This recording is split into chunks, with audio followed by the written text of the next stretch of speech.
Little Saint James Caribbean sea में स्थित ये छोटा सा आइलैंड बाहर से देखने में किसी लग्जरी रिट्रीट से कम नहीं लगता था। नीला समंदर, प्राइवेट बीच, हाई एंड मैशंस और पूरी प्राइवेसी। लेकिन इन्वेस्टिगेटिव रिकॉर्ड्स और कोर्ट डॉक्यूमेंट्स के मुताबिक यही वो जगह थी जहां जेफरी एप्स्टीन से जुड़े सबसे गंभीर आरोप केंद्रित हुए। ये आइलैंड पूरी तरह प्राइवेट ओनरशिप में था और यहाँ तक पहुँचने के लिए आम लोगों के लिए कोई रास्ता नहीं था। सिर्फ प्राइवेट बोट्स या हेलीकॉप्टर्स के जरिए ही यहाँ आया जाया जा सकता था। आइलैंड पर मल्टीपल गेस्ट हाउसेस बनाए गए थे, प्राइवेट डॉक्स थे, एक डेडिकेटेड हेलीपैड था और सिक्योरिटी के लिए चेक पॉइंट्स मौजूद थे। सब कुछ इस तरह प्लान किया गया था कि बाहरी निगरानी लगभग नामुमकिन हो जाए। ये आइलैंड लोकल अथॉरिटीज के कानूनी दायरे से भी काफी हद तक बाहर माना जाता था और यही वजह थी कि ये जगह सालों तक ऑफ द डार बनी रही। विक्टिम्स की गवाहियों के अनुसार लड़कियों को कभी मसाज जॉब, कभी असिस्टेंट वर्क और कभी ट्रैवल अपॉर्चुनिटी के नाम पर यहाँ लाया जाता था। शुरुआत में सब कुछ नॉर्मल और प्रोफेशनल दिखाया जाता था, लेकिन जैसे ही वे आइलैंड पर पहुंचती थी, पावर डायनामिक्स पूरी तरह बदल जाते थे। वहां मौजूद हर चीज बाहर से लग्जरी से भरी हुई लगती थी, लेकिन विक्टिम्स के लिए ये लग्जरी नहीं बल्कि आइसोलेशन और कंट्रोल का जरिया बन जाती थी।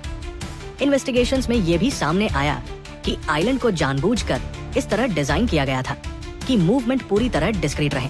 कौन आया, कौन गया, कब आया, कब गया, इसका कोई पब्लिक रिकॉर्ड न बने।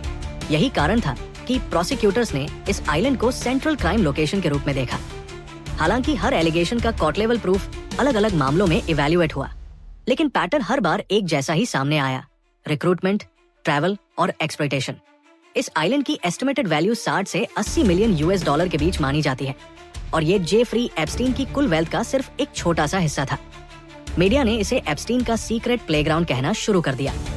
Available police records, court filings और स्वॉन टेस्टिमोनीज के अनुसार जेफरी एप्स्टीन पर आरोप था कि उसने सालों तक नाबालिग लड़कियों को रिक्रूट किया, उन्हें ट्रांसपोर्ट किया और उनका सेक्सुअल एक्सप्लॉयटेशन किया। ज्यादातर लड़कियां इकोनॉमिकली कमजोर बैकग्राउंड से थी और उनकी उम्र आमतौर पर 14 से 17 साल के बीच बताई गई। रिक्रूटमेंट का तरीका अक्सर इनडायरेक्ट होता था, कभी मसाज वर्क, कभी पार्ट टाइम हेल्प और कभी इजी मनी के नाम पर। यह कोई सिंगल इंसिडेंट नहीं था। एलिगेशंस एक पैटर्न की ओर इशारा करती है, जहां एक लड़की को लाया जाता और फिर उससे कहा जाता कि वो दूसरी लड़कियों को इंट्रोड्यूस करे। इस तरह धीरे धीरे एक नेटवर्क तैयार होता गया। कई गवाहियों में ये भी कहा गया कि शुरुआत में लड़कियों को सिचुएशन की सीरियसनेस समझ में नहीं आती थी।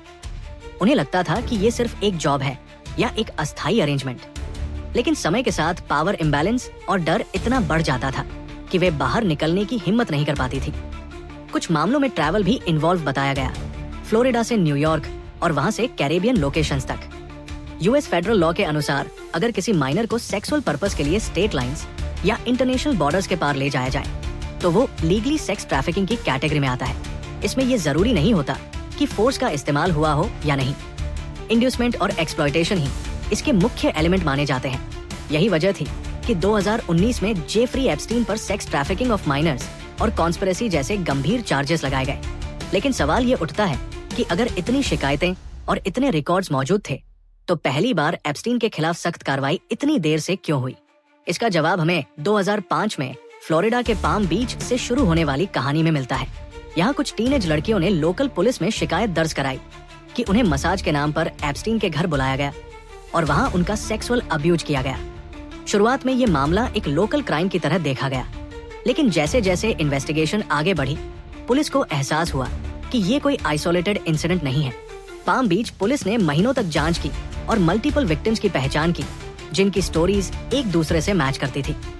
सेम घर, सेम पैटर्न और सेम इंड्यूसमेंट मेथड। पुलिस ने एविडेंस के आधार पर एप्स्टीन के खिलाफ सीरियस फेलनी चार्जेस की रिकमेंडेशन की, लेकिन यहीं से सिस्टम ने एक अनएक्सपेक्टेड टर्न लिया। केस लोकल प्रोसिक्यूटर से निकलकर फेडरल लेवल तक पहुंचा और 2008 में एप्स्टीन को एक ऐसी डील मिली जिसे बाद में नॉन प्रोसिक्यूशन एग्रीमेंट या स्वीटहार्ट डील कहा गया। इस डील के तहत एप्स्टीन ने लिमिटेड चार्जेस एक्सेप्ट किए और गंभीर फेडरल ट्रैफिकिंग चार्जेस से बच गया। उसे सिर्फ 18 महीने की सजा मिली, जिसमें से उसने लगभग 13 महीने ही काटे और वो भी वर्क रिलीज के साथ। ये सजा विक्टिम्स के लिए एक बड़ा झटका थी और पब्लिक के लिए भी।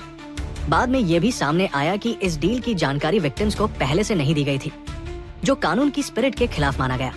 2009 में जेल से बाहर आने के बाद एप्स्टीन ने फिर से अपनी लग्जरी लाइफ शुरू कर दी, प्राइवेट जेट्स, मैशंस और आइलैंड्स के साथ। करीब एक दशक की चुप्पी के बाद 2019 में न्यूयॉर्क में एप्स्टीन को दोबारा गिरफ्तार किया गया। इस बार आरोप कहीं ज्यादा गंभीर थे और कोई स्पेशल डील नहीं मिली। उसे हाई सिक्योरिटी फेडरल जेल में रखा गया।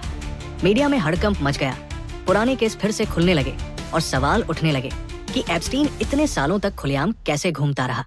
लेकिन 10 अगस्त 2019 को जेफरी एप्स्टीन अपनी जेल सेल में मृत पाया गया। ऑफिशियल रिपोर्ट में मौत की वजह सुसाइड बताई गई, लेकिन टूटे कैमरे, गार्ड्स की लापरवाही और कई अनसुलझे सवालों ने इस केस को और ज्यादा रहस्यमयी बना दिया।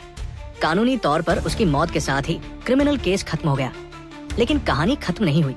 उसके बाद सामने आए कोर्ट रिकॉर्ड्स, डिपोजिशंस और सील्ड डॉक्यूमेंट्स, जिन्हें आज दुनिया एप्स्टीन फाइल्स के नाम से जानती है। इन फाइल्स ने ये साफ कर दिया कि ये सिर्फ एक आदमी की कहानी नहीं थी, बल्कि एक ऐसे सिस्टम की कहानी थी जहां पैसा, पावर और सीक्रेसी ने सालों तक सच्चाई को दबाए रखा। यही वजह है कि जेफरी एप्स्टीन का केस आज भी सिर्फ एक क्राइम स्टोरी नहीं, बल्कि सिस्टम फेल्योर, पावर एब्यूज और इंसाफ में देरी का सबसे बड़ा उदाहरण माना जाता है।